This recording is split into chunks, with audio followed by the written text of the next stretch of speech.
नमस्कार news India आप देख रहे हैं, मैं आपके साथ सागर मिश्रा। एक बड़ी खबर, तेलंगाना विधानसभा के लिए मतदान जारी है। प्रदेश की 119 सीटों पर वोटिंग इस समय दोपहर 3 बजे तक। मतदान के आंकड़ों की अगर बात की जाए तो 51.89% वोटिंग। हैदराबाद में 3 बजे तक 31.1% वोटिंग। नलगोंडा में 3 बजे तक 89.98% वोटिंग हुई है। निजामाबाद में 59.16% वोटिंग। करीमनगर में 62.34। वहीं तेलंगाना के 119 विधानसभा सीटों पर सुबह 7 बजे से वोटिंग के दौरान से तस्वीरें भी सामने आ रही हैं। शाम 5 बजे तक ये वोटिंग होने वाली है। चुनाव आयोग के मुताबिक दोपहर 1 बजे तक 36.68% मतदान हो चुका है। सीएम के चंद्रशेखर राव, पूर्व क्रिकेटर और जुबली हिल्स से कांग्रेस कैंडिडेट मोहम्मद अजहरुद्दीन और एआईएमआईएम के प्रमुख असदुद्दीन ओवैसी ने भी वोटिंग की है।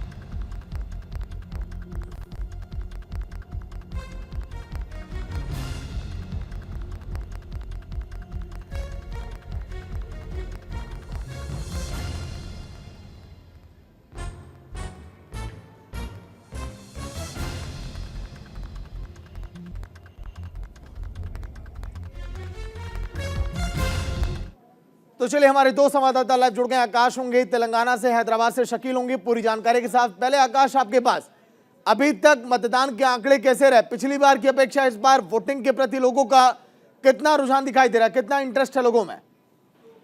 जी, मैं आपको बताना चाहूंगा कि 2018 की जब हम बात करते हैं तेलंगाना में, तो उसका मतदान का जो रेट था वो काफी कम था। 2023 में काफी बढ़ चढ़कर लोग हिस्सा ले रहे हैं। हम सुबह से देख रहे हैं कि सुबह से लोग लाइनों में ठहर करके वोट डालने के लिए घर से निकल चुके हैं और काफी मात्रा में यहाँ पर वोटिंग हो रही है। जी शकील, आवाज मिल पा रही है आपको? सर जी शकील, हैदराबाद में कैसी तस्वीरें हम देख पा रहे हैं? आपके आसपास लोग भी मौजूद हैं जो मतदान केंद्रों पर खड़े? जी फिलहाल अब नामपल्ली के मतबूथ के सामने मैं मौजूद हूँ। आइए देखिए किस तरह पब्लिक क्यू लगाई है। 5 बजे तक पोलिंग है। अभी थोड़ा स्पीड हो गया पोलिंग का, टाइमिंग जो कम है ना, 5 बजे तक है। फिलहाल वोटिंग जोर है, लोग क्यू लगाए।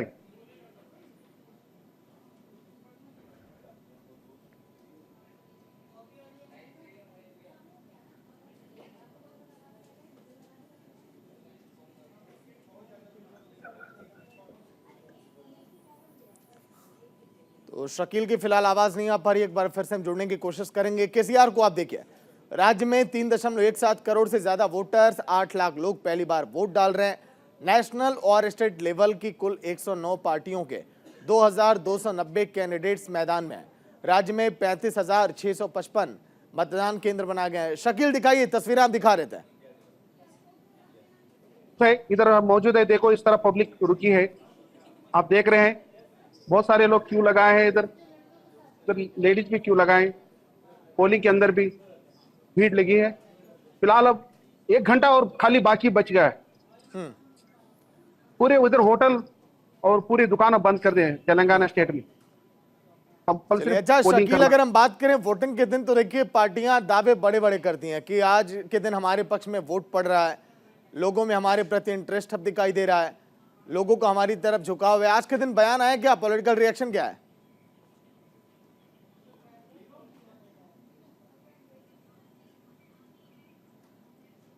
तो देखिए RRR के एक्टर को आप देख पा रहे होंगे, रामचरण, जो कि अभी वोटिंग करके निकले हैं। ये तमाम दिग्गज हस्तियां भी आज के दिन बढ़ चढ़कर हिस्सा ले रही हैं।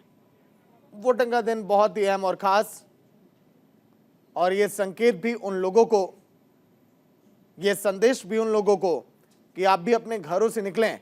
यह दिन बहुत ही महत्वपूर्ण है आप सभी के लिए जो तेलंगाना के रहने वाले हैं। शकील, बताइए, जिक्र हम कर रहे थे, देखिए फिलहाल तस्वीरें जो लगातार सामने आ रही हैं, बड़े बड़े दिग्गज जो है वोट डालने के लिए पहुंच रहे हैं। संदेश ये दे रहे हैं कि एक एक वोट बहुत कीमती, आप भी निकलिए घरों से। फिलहाल हम नामपल्ली के जो पोलिंग बूथ सामने है, अभी बंजारा हिल्स से महेश बाबू पोलिंग करे, फिल्म एक्टर, मशहूर एक्टर, फिल्म एक्टर। फिलहाल अब लोगों की रफ्तार जोर चल रही है पोलिंग के वास्ते। जी हेलो आकाश, आवाज मिल पा रही है आपको?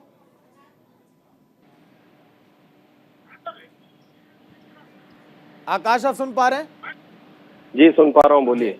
आकाश, अभी तक मतदान के आंकड़े जहां पर आप खड़े हैं कितने पहुंचे हैं, और क्या लोग घरों से निकल रहे हैं पिछली बार की अपेक्षा उतनी तादाद में? जी मैं आपको बताना चाहूंगा कि हैदराबाद का जो मतदान है 31% के ऊपर हो चुका है अभी तक, और काफी सारे कॉन्स्टिट्यूंसीज में लोग बाहर बढ़ चढ़ कर आ रहे हैं। काफी लोग भारी संख्या में आकर के यहाँ पर पोलिंग कर रहे हैं, और हम देख सकते हैं कि जिस तरह से लोगों के अंदर जो उत्साह, जो उमंग है यहाँ पर पोलिंग करने का, इस बार कुछ अलग दिख रहा है। और सबके मन में एक बात यह है कि वो काफी बढ़ चढ़ कर आकर के पोलिंग करे। ठीक है आकाश, क्या कुछ आज के दिन बयान सामने आया, पॉलिटिकल रिएक्शन क्या है नेताओं की तरफ से वोट डालने के बाद, बताइएगा। जी हमने कुछ नेताओं से बात करने की कोशिश की थी, क्योंकि यहाँ पर एक अनहोनी यहाँ पर हो गई है हैदराबाद में। काफी लोगों के वोटिंग लिस्ट से नाम गायब कर दिए गए हैं। वो लोग काफी परेशान है पोलिंग बूथ पर, कि वो जानना चाहते हैं कि ऐसे इस तरह क्यों हुआ है उनके साथ में, क्योंकि उन लोगों का कहना है कि 5 साल में एक बार हमें मिलता है वो वोट डालने का टाइम। हमारे पास में 5 साल में एक बार आता है, और 5 साल में एक बार हमसे वो हक छीना जा रहा है। तो हमने इस पर अलग अलग पार्टियों से राय जानने की कोशिश की, लेकिन कोई भी पार्टी के नेता इस पर बोलने के लिए तैयार नहीं है अभी। पॉलिटिक आकाश, लौट कर आऊंगा। तस्वीरें हम आपको दिखा रहे हैं विधानसभा चुनाव, ये सबसे बड़ी जंग है कहा जा रहा है लोकसभा चुनाव के पहले। तेलंगाना किसका होगा? अगर हम बात करें, बीजेपी भी देखिए इस बार बड़े बड़े दावे कर रही है। पीएम नरेंद्र मोदी की बात करें, अमित शाह की बात करें, तमाम दिग्गज नेता पहुंचे। वहीं तेलंगाना चुनाव में अगर बात करें किस पार्टी की कितनी ताकत है, चलिए आपको दिखाते हैं ग्राफिक्स के जरिए, क्योंकि तेलंगाना किसका में जिक्र हम कर रहे हैं। पार्टी देखिए बीआरएस की अगर बात करें, नेता के चंद्रशेखर राव, सीटों पर इन्होंने चुनाव लड़ा 119 सीटों पर के चंद्रशेखर राव ने अपने नेताओं को उतारा है। वहीं कांग्रेस की अगर बात करें, रेवंत रेड्डी हैं फिलहाल यहां पर नेता, और 118 सीटों पर कांग्रेस चुनावी मैदान में उतरी है। वहीं बीजेपी की बात करें, जी किशन रेड्डी 111 सीटों पर चुनाव लड़ा इन्होंने। वहीं जन सेना पार्टी एन शंकर गौड़ जो कि 8 सीटों पर चुनावी मैदान में ये पार्टी है। वहीं आगे जिक्र करें बीएसपी की, तो आरएस प्रवीण कुमार जो कि 10 सीटों पर तेलंगाना में चुनावी मैदान में दिखाई दे रहा है। तो ऐसे में देखिए वोटों का ध्रुवीकरण जो हो सकता है, क्योंकि कई सारी पार्टियों ने इस बार ताल ठोका है चुनावी मैदान में। सीपीएम की बात करें, तमिनेनी वीरभद्रम जो कि 19 सीटों पर इस बार चुनावी मैदान में। एआईएमआईएम वैसी साहब की पार्टी जो कि 9 सीटों पर है चुनावी मैदान में। हालांकि बहुत ज्यादा वोट बैंक मुस्लिम इलाकों में रहता है ओवैसी साहब का। देखिए तेलंगाना में घमासान दिग्गजों का किस तरह से आज के दिन मतदान केंद्रों पर योगदान दिखाई दिया। ओवैसी साहब भी पहुंचे वोट डालने के लिए, प्रदेश अध्यक्ष कांग्रेस के पहुंचे वोट डालने के लिए जिनका नाम है रेवंत रेड्डी, केटीआर पहुंचे वोट डालने के लिए। वहीं अभिनेता देखिए आप देख रहे हैं तमाम साउथ के वहां पर पहुंच रहे हैं। श्रीकांत पहुंचे वोट डालने के लिए, नितिन पहुंचे वोट डालने के लिए जो कि अभिनेता हैं, और यहां पर भी आप देख पा रहे होंगे तमाम साउथ एक्टर जो हैं। वेंकटेश दग्गुपाध्याय पहुंचे, मोहम्मद अजहरुद्दीन पूर्व क्रिकेटर भारतीय क्रिकेट टीम के, ये भी आज के दिन वोट डालने के लिए पहुंचे हैं। लेकिन रिएक्शन क्या है नेताओं की तरफ से, एक बार टीवी स्क्रीन पर वो भी दर्शकों को सुनाइएगा। केंद्रीय मंत्री ने क्या कहा और के कविता ने क्या कुछ कहा है।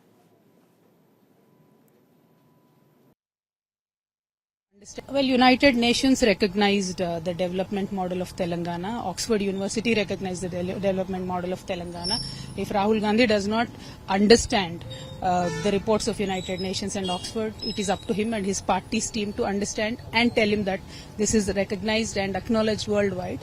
Just to make a political allegation, Rahul Gandhi ji should not do it. He should stop conning and lying to the people of this nation, because everywhere he went and made tall promises, he failed those states miserably, starting from Rajasthan to Karnataka to Madhya Pradesh. So the people of Telangana will not believe him. Very confident we are going to hit a century. I'll see you back on the 3rd. सबसे अनुरोध करना चाहता हूँ, उसको ठोक कर करो, इसको ठोकर मारो, पैसे को लिकर को। आपका मन में क्या चाहिए, आपको मन क्या चाहते हैं, व्यक्ति कैसा है, पार्टी कैसा है, ये देख के वोट डालना। लिकर से, शराब से, पैसे से वोट कभी नहीं डालना। भगवान आपको यह अधिकार दिया है, आपका मन के विचार के आधार पर वोट डालिए। एक अच्छे सरकार लाने के लिए सभी लोगों का जिम्मेदारी है। आप बाहर आकर अपना वोट को इस्तेमाल करते हुए अच्छे एमएलए को, अच्छे सरकार को लाने के लिए पूरा सभी लोग मन से सोचकर प्रयास करना चाहिए, आगे वोट डालना चाहिए। सभी मेरे निज़ामाबाद के पार्लियामेंट के मेरे भाई बहन सब बाहर निकलिए, ज़्यादा संख्या में वोटिंग में पार्टिसिपेट करिए और अपना जो लोकतंत्र है उसको और मजबूत करिए। Well, United Nations recognized the development. तो किसका तेलंगाना में जिक्र हम कर रहे हैं कि आखिर सन 2023 में किसकी सरकार बन सकती है, क्योंकि देखिए तमाम लोग वोट डालने के लिए पहुंच तो रहे हैं, लेकिन अगर हम इस पड़ाव पर आकर खड़े हैं तो क्यों ना सन 2018 के एक बार आंकड़ों पर नजर हम डाल लेते हैं। आइए सन 2018 में क्या कुछ रहा था। देखिए तेलंगाना में पार्टियों की स्थितियां कैसी थी। कुल 119 विधानसभा सीटें तेलंगाना के अंदर है, लेकिन दबदबा किसका रहा था सन 2018 में वो हम आपको दिखाते हैं। 119 सीटों पर बीआरएस ने 88 सीटों पर जीत हासिल की थी, यानी कि बीआरएस सबसे बड़ी पार्टी उभर कर सामने आई थी। वहीं आगे अगर बात करें इसी कड़ी में सन 2018 के आंकड़ों पर कांग्रेस, दबदबा कम नहीं है कांग्रेस का भी, बीजेपी से कहीं ज्यादा 21 सीटों पर कांग्रेस वहां पर जीत कर आई थी सन 2018 में। हालांकि इस बार कांग्रेस के दावे और बेहतर है कि हम और ज्यादा सीटें जीत हम सकते हैं। एआईएमआईएम से अगर हम बात करें 7 सीटें वहां पर जीती थी एआईएमआईएम ने, क्योंकि ओवैसी साहब का दबदबा कई इलाकों में दिखाई देता है तेलंगाना में। बीजेपी महज केवल 1 सीटों पर सिमट कर रह गई थी, लेकिन इस बार ऐसा लग रहा है बीजेपी को कि हां मोदी मैजिक चलेगा। ये सीटें जो है 1 से बढ़कर 100 भी जा सकती हैं, ये कह रही है बीजेपी, लेकिन ऐसा बड़ा मुश्किल है। अगर बात करें अदर की तो 2 सीटें उनके खाते में आई थी। देखिए तेलंगाना के कौन कौन से दिग्गज नेता चुनावी मैदान में वो अब आपको दिखा रहे हैं। के चंद्रशेखर राव बीआरएस के प्रमुख, वहीं कांग्रेस की बात करें अनुमुला रेवंत रेड्डी है चुनावी मैदान में, बीजेपी के वेंकट वहां पर रेड्डी हैं, बीआरएस से टी पन्ना राव गौड़ है चुनावी मैदान में, कांग्रेस के एडम संतोष कुमार, बीजेपी के मिल्का सारंगापानी जो कि चुनावी मैदान में, ये वो दिग्गज चेहरे।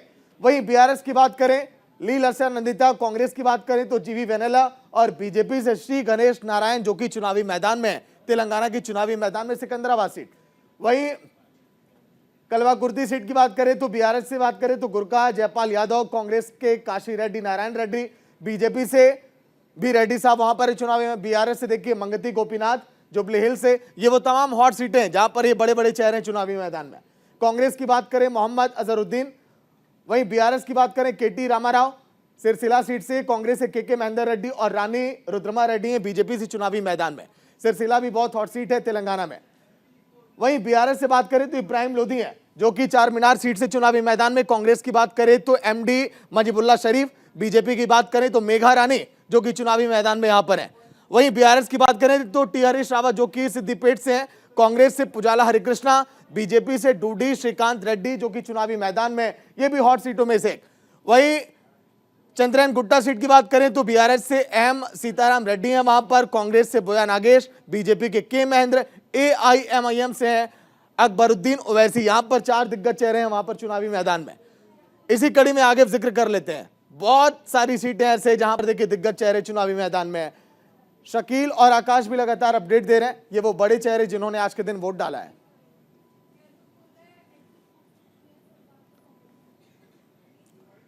तो आकाश देखिए लगातार अपडेट दे रहे हैं तेलंगाना चुनाव को लेकर। आकाश कौन कौन सी वो सीटें हैं, देखिए हमने तो जिक्र किया टीवी स्क्रीन पर, लेकिन आप ग्राउंड पर हैं तो आप और बेहतर आप समझ पा रहे होंगे कहां पर लड़ाई थोड़ी दिलचस्प हो चली है। आकाश जी मैं आपको बताना चाहूंगा कि हैदराबाद की सबसे हॉट सीट गोशामिल मानी जा रही है, और गोशामिल से बीजेपी के उम्मीदवार राजा सिंह यहाँ पर चुनाव लड़ रहे। 2 टाइम से वो यहाँ पर के एमएलए रह चुके और तीसरी बार अब जीत करके हैट्रिक बना जाएगी उनकी उम्मीद है। और वहीं हम दूसरी तरफ देखें तो बीआरएस से नंदकिशोर बिलाल को सीट दी गई है, उनका भी दबदबा गोशामिल में काफी और है। तो ये बीजेपी वर्सेस बीआरएस की यहाँ पर सीट लग रही है। दूसरी तरफ हम देखा जाए तो जुबलील से मोहम्मद अजहरुद्दीन और गोपीनाथ बीआरएस में टक्कर चल रही है, और वहाँ के लोगों का ग्राउंड रिपोर्ट से कहना है कि ये बार मोहम्मद अजहरुद्दीन वहाँ से जीतकर दिखाएंगे। अच्छा आकाश, पिछली बार देखिए कांग्रेस और बीजेपी के बीच जो है 20 सीटों का फासला था, कांग्रेस 21 तो बीजेपी महज केवल 1 सीट है। ये क्या आपको लग रहा है क्या इस बार के चुनावी प्रचार वाले मोड से कि बीजेपी कांग्रेस से आगे निकल सकती है? जी हम साफ तौर पर देख सकते हैं कि कुछ 2 दिन पहले प्रधानमंत्री जी का यहाँ पर रोड शो था हैदराबाद में, उसके बाद में काफी लोगों का मन बदल चुका है यहाँ पर वोटिंग करने के लिए। और हम देख सकते हैं कि लास्ट टाइम जब वोटिंग हुई थी तो बीजेपी को 1 सीट मिली थी पूरे तेलंगाना में। इस बार हम देख सकते हैं बीजेपी 20 के आंकड़े को पार कर सकती है यहाँ पर। ठीक है, शकील भी लगातार हैदराबाद से अपडेट दे रहे हैं। शकील, हॉट सीटों का जिक्र हम कर रहे थे, हैदराबाद में देखिए ओवैसी साहब का दबदबा तो है, लेकिन क्या बीआरएस की बात करें, कांग्रेस की बात करें, बीजेपी की बात करें, इस बार तस्वीरें क्या दिखाई दे रही हैं? इस बार तस्वीरें बीआरएस और कांग्रेस की तस्वीरें दिखाई दे रही हैं। अब फिलहाल हम एक पोलिंग बूथ पे नामपल्ली में मौजूद है। अब फिलहाल 40 मिनट बच गया है, इधर लोगों की भीड़ बहुत लगी है, आप देख रहे हैं। अभी फिलहाल 40 मिनट बच गए, इधर नामपल्ली के जो एरिया में पूरी पब्लिक अभी भीड़ लगी है। ठीक है, महज केवल 40 मिनट अब बचे हैं। जो भी तेलंगाना के लोग इस न्यूज को देख पा रहे हैं वो अपने घरों से निकले, मतदान में आज के दिन हिस्सा लें। लोकतंत्र का महापर्व आपके लिए इंतजार कर रहा है। आप अपना फैसला करें कि आप किस नेता को चुनना चाहते हैं। आकाश, क्या आपके भी आसपास ऐसी तस्वीरें हैं? लोग घरों से अब निकल रहे हैं भारी तादाद में, क्योंकि देखिए गर्मी का मौसम अब नहीं है, हर समय लोग मतदान केंद्रों पर पहुंचे रहते हैं। जी, हमारे पास में कुछ तस्वीरें मैं वो चैनल को भेजना चाहूंगा थोड़ी देर में, आपकी स्क्रीन पर चलाकर पब्लिक को दिखा सकते हैं। और मैं एक केंद्र के बाहर ही ठहरा हूँ, वहाँ पर अंदर काफी लोग जमा है, वोटिंग के लिए जा रहे हैं। हमारे दूसरी तरफ पुलिस वाले ठहरे हुए पूरे बंदोबस्त में, वो एक एक करके वहाँ पर लोगों को छोड़ रहे हैं वोटिंग करने के लिए। ठीक है शकील, आप जहां पर खड़े उस एरिया में कौन कौन से दिग्गज चेहरे इस बार हैं चुनावी मैदान में? लड़ाई कितनी दिलचस्प है, कुछ नाम बताइएगा।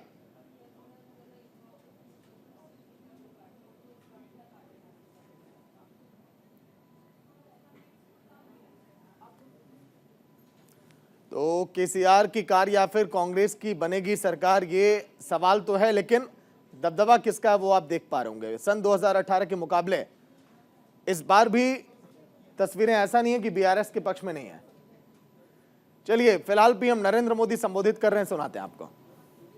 सोच में, सरकार की कार्य संस्कृति में ये जो बदलाव आया है, इसकी वजह से आज देश में अभूतपूर्व परिणाम भी सामने आ रहे हैं। ब्यूरोक्रेसी वही है, लोग वही हैं, फाइलें वही हैं, काम करने वाले भी वही है, तरीका भी वही है। लेकिन जब सरकार ने देश के गरीब को, देश के मध्यम वर्ग को प्राथमिकता दी, तो सारी स्थितियां बदलने लगी। बहुत तेज गति से एक के बाद एक कार्यशैली भी बदलने लगी, कार्य पद्धति बदलने लगी, जिम्मेवारियां तय होने लगी और जन सामान्य की भलाई के पॉजिटिव रिजल्ट सामने आने लगे। एक अध्ययन के मुताबिक 5 वर्षों में देश के 13 करोड़ से ज्यादा लोग गरीबी से बाहर आए हैं। इससे पता चलता है कि सरकार की योजनाओं का गरीब तक पहुंचना कितना बड़ा परिवर्तन लाता है।